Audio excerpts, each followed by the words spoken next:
So, if you live in Taiwan, you've probably seen those big sports events on TV, right? Like the Asian Games or maybe the Olympics. Mm-hmm. They're pretty hard to miss. Yeah, and have you ever wondered if hosting them is actually, good for the country's money? Lots of people seem to think it brings in a lot of cash. Well, that's a really common idea. These events feel so important, so grand, people often assume they must automatically bring economic benefits. Okay, so let's take a closer look at that today. We really want to figure out if these huge mega events genuinely help the host country's economy. We've been looking into different studies to understand, well, the costs versus the good things that might happen. Exactly. We've gathered some info about how much money actually gets spent and what financial gains, if any, the host country really sees in return. Okay, let's start with the big one then, the costs. I mean, it costs a lot of money to host these things, doesn't it? Oh, it definitely does. We're Yeah. talking about huge investments. You've got to build new stadiums, obviously, Yeah. but also things like better roads, maybe new train lines. Right, the infrastructure. Yeah, infrastructure to handle all the people. Hmm. And then there's security. That's a massive cost, too, keeping everyone safe. And the numbers, they can be really staggering. I saw some research from Oxford University. They looked at the three Summer Olympics before Paris, about 51 billion US dollars. Wow.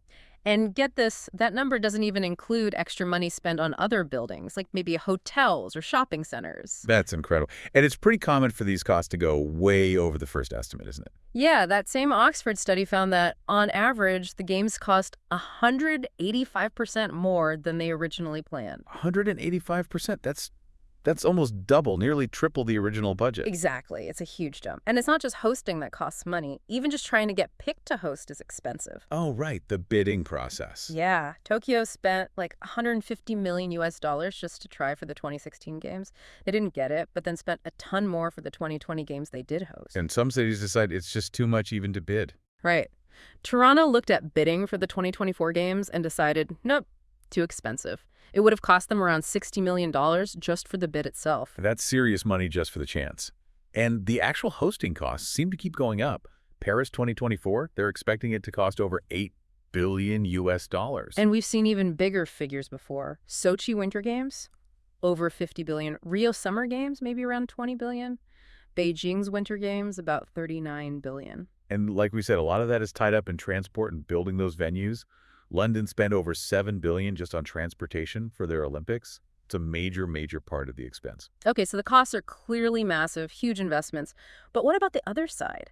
The hoped-for benefits, the rewards. What are countries hoping to get back? Well, the main hopes are usually things like getting more tourists to visit, boosting business for local shops and hotels, that kind of thing. And also just making the country more famous, improving its image on the world stage. I remember people talking about Barcelona back in 1992 as a big success story. Yeah, Barcelona often comes up. But it was kind of a special case. Its success was tied into a much bigger long-term plan to really remake the city. It wasn't just about the Olympics. Oh, okay. So maybe hard to copy. Very hard to copy, yeah. Yeah. Most of the time, unfortunately, these big events tend to cost more money than they bring in directly.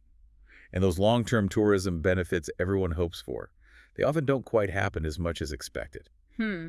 But didn't Rio see some positive effects in 2016 with tourism? Yes, that's true.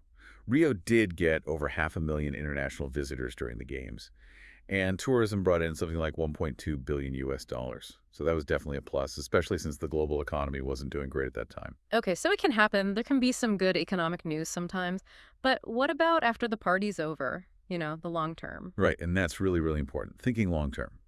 These big events probably work best if they're seen as just one part of a bigger ongoing strategy to attract tourists, not just a one-off boost. And the really critical question is, what happens to all this stuff they built?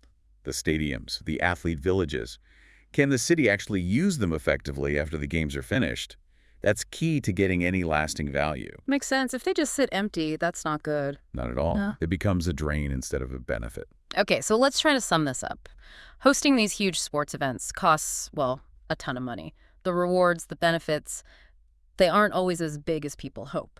Yeah, seems fair to say. Sometimes, yeah, it can help tourism, like we saw with Rio, maybe. But it sounds like that really needs a solid plan for what happens after the event. Precisely. The upfront cost is huge. There might be some short-term gains, but the real measure of success is how well the host can leverage that event for ongoing long-term economic benefits, especially in tourism, and especially by reusing those expensive facilities. So, for you listening, maybe next time you see a country hosting a big event like the Asian Games or the Olympics, think about this. What do you believe are the most important things for them to focus on after all the excitement dies down and everyone goes home? What makes it truly worthwhile in the long run?